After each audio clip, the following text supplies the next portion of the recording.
Hello everyone, কেমন আছো তোমরা সবাই? আশা করছি তোমরা সবাই বেশ ভালো আছো, আর আমিও ভালো আছি। বেশ কয়েকদিন হয়েছে ভিডিও সেরকম আপলোড করা হচ্ছে না। আজ হচ্ছে 18 দিন হয়ে গেছে, 17-18 দিন, তো সেরকম ভিডিও দিচ্ছি না। আর এখন সন্ধ্যেবেলায় এখন বাজছে হচ্ছে 7:30। তো এখন আমি বানাচ্ছি হচ্ছে পিৎজা। তো ভাবলাম সেই ভিডিওটাই আর কি তোমাদের সাথে শেয়ার করি। তো চলো দেখো কেমনভাবে বানাচ্ছি। দেখো এখানে পেঁয়াজ আর তার সাথে হচ্ছে ক্যাপসিকাম। আমি এইরকমভাবেই ক্যাপসিকামটা কেটেছি, আমি নিজের মনের মতো একটু পাতলা করে কেটেছি, বেশি মোটা করে নেই, তাহলে যাতে সেদ্ধ হতে তাড়াতাড়ি হয়ে যাবে, সময় বেশি না লাগে তার জন্য। আর এখানে হচ্ছে আমি পিৎজা বেসটা রেডি করে নিয়েছি। এখনও রেডি হয় নাই সেরকম, মানে এটা কাঁটা চামচ করেই করে, কিন্তু আমি কাঁটা চামচটা আমার কাছে সেই সময় আমার কাছেই ছিল না, বাড়িতে ছিল, তো তার জন্য এটা করেই করলাম। আর আমার তো ধৈর্য নাই, তার জন্য হচ্ছে আমি এমনি যেমন পারলাম সেরকম করে নিলাম। প্রথমটা ডিজাইনভাবে বেশ খুব সুন্দরভাবে ডিজাইন করার চেষ্টা করেছিলাম, তো তারপর আর হলো না। তো যাই হোক, তো এবার হচ্ছে আমি এইখানে ফ্রাই প্যানটা চাপিয়ে দিলাম। তারপর তোমরা দেখতে পাচ্ছ গ্যাসটা আমি অন করলাম। এরপর হচ্ছে দুটো পিৎজা ডোই, মানে পিৎজা বেস, সরি ডো নয়, পিৎজা বেস আমি ভালো করে শিখে নেব। এপিট ওপিট করে, খুব বেশি নয়, হালকা হালকাভাবেই শিখে নেব, যাতে হালকা লালচে হবে, মানে একটু যাতে শক্ত হয়ে যায় তার জন্য আর কি। তো ততক্ষণ পর্যন্ত একটু এটা শিখে নেব। তো দেখো এরকমভাবে খুব বেশি শিখিনি, কিন্তু হালকা করে শিখেছি, যাতে ওইটা মানে শক্ত হওয়ার মতো। আর দেখেছো মোটাটাও বেশি মোটা হয়নি, মানে যেরকম দরকার সেরকমই হয়েছে। আর ওই দুটো একটা এই টমেটো সস, আর তার সাথে হচ্ছে একটা আছে পিৎজা পাস্তা সস আছে, আর একটা আছে হচ্ছে ওই কী বলে ওটাকে, গার্লিক সস।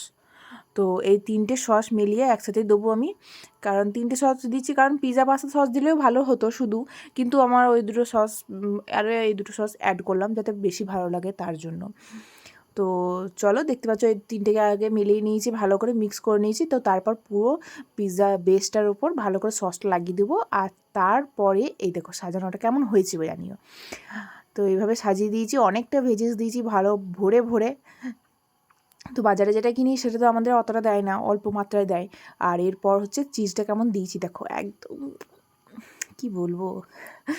তো যাই হোক, তো এরপর হচ্ছে আমি এখানে ফ্রাই প্যানটা চাপিয়ে দিয়েছি। ফ্রাই প্যানের মধ্যে অল্পখানি আমি বাটার দেবো, যাতে ওইটা পুড়ে না যায় তলাটা। বাটার দিলে কি হবে, তলাটা পুড়বে না, তো তার জন্যে বাটারটা অল্প দেবো। তো চলো বাটারটা আগে ভালো করে পুরো ননস্টিকে ভালো করে আমি এটা তো চারিদিকটা মানে ভালো করে ভেজে লাগিয়ে করব। নেবো, আমি তো একদম যাতে যে ওটা পুড়ে না যায়। মানে বাটাটা হোমমেড দিলে পিৎজা আর তোমরা কি পুড়বে দেখেছো, না। আর যেগুলো আমি ইউটিউবে এখানে দেখায়, বাটার দেওয়ার মানে কারণ সে হচ্ছে যে কুকারের আমি ভেতর ভরে মানে তলায় নুন বা বালি দিয়ে তার উপরে হচ্ছে একটু ভাপিয়ে মানে স্টিম করে করা হয়।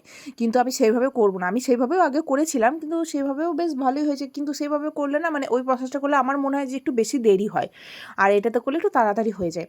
তার জন্য এটা দিয়ে করব। তো চলো একটা দিয়ে দিলাম, আর এখন বাজছে হচ্ছে 8:05। আর এরপর হচ্ছে আমি এটা 15 মিনিট পর, 15 মিনিটও লাগবে না, 10-12 মিনিটের মধ্যেই হয়ে যাবে। 10-12 মিনিটের পর এটাকে নামিয়ে নেবো। আর ততক্ষণ আমি এখানে একটা পিৎজা ডো রেডি করে নিচ্ছি। আর এই পিৎজাটা না একটু মোটা হয়েছে, দেখতে পাচ্ছ, মানে আগেরটা থেকে একটু মোটা হয়েছে। তো এটা ওখানে চাপিয়ে নিয়েছি, এরপর হচ্ছে ওর মধ্যে ঢাকা দিয়ে দিলাম। তো ততক্ষণ এটা আমি রেডি করে নিই। তো চলো এটা রেডি করে নিই ততক্ষণ। আর ততক্ষণ হচ্ছে আমি আরেকটা নিয়েছি। তো এটা হচ্ছে আমি এখন রেডি করব। তো সসগুলো দেখতে হচ্ছে এর মধ্যে নিয়েছি। তো সসটা ভালো করে মিলিয়ে প্রথমে লাগিয়ে নেব পুরোটা ভালো করে।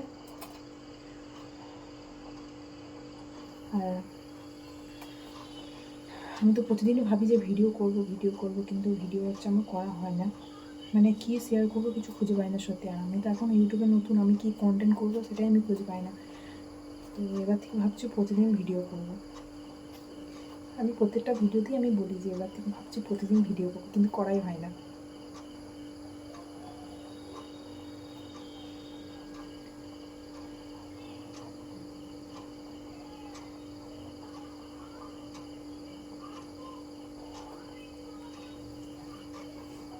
দেখো বানানো হয়ে গেছে পুরোটা। এরপর হচ্ছে একটা একটা করে সাজিয়ে যা আছে, মানে এর মধ্যে যা ভেজিটেবলগুলো আছে এর মধ্যে সব দিয়ে দেবো এর মধ্যে।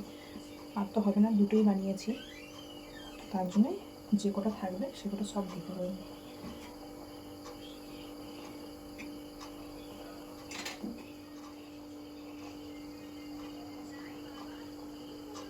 আর সাজানোর ধৈর্য না আমার। যাবে এর মধ্যে ক্যাপসিকামটা কম হয়ে গেল, দেখো ক্যাপসিকামটা কম হয়ে গেল এর মধ্যে। ওইটাতে বেশ ভালো ক্যাপসিকাম পড়েছিল।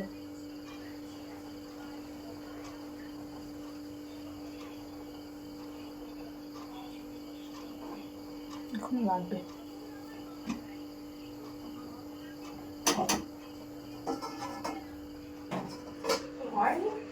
এই তো হচ্ছে, একটা চাপিয়ে দেওয়া দিয়ে যাবে না?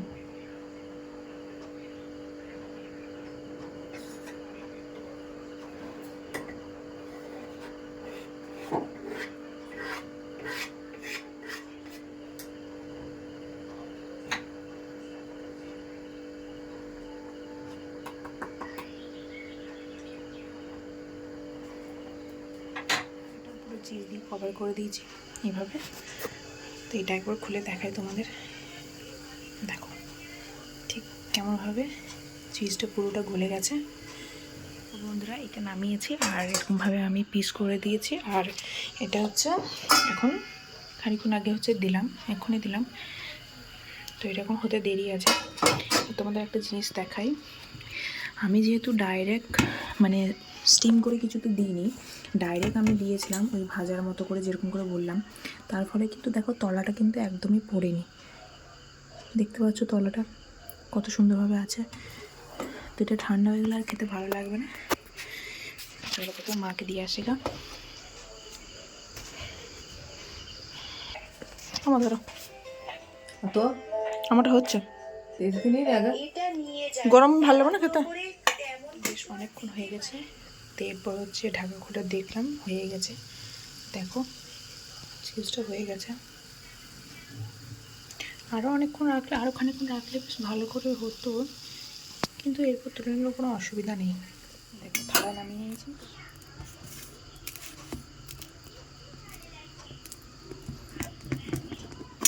তো চলো এবার হচ্ছে টেস্ট করার পালা।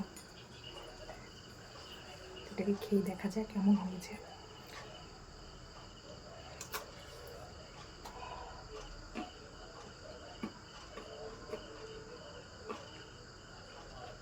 সত্যি ভালো হয়েছে।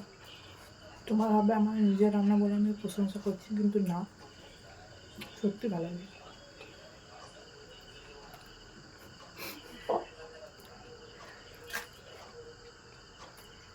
গরম তো,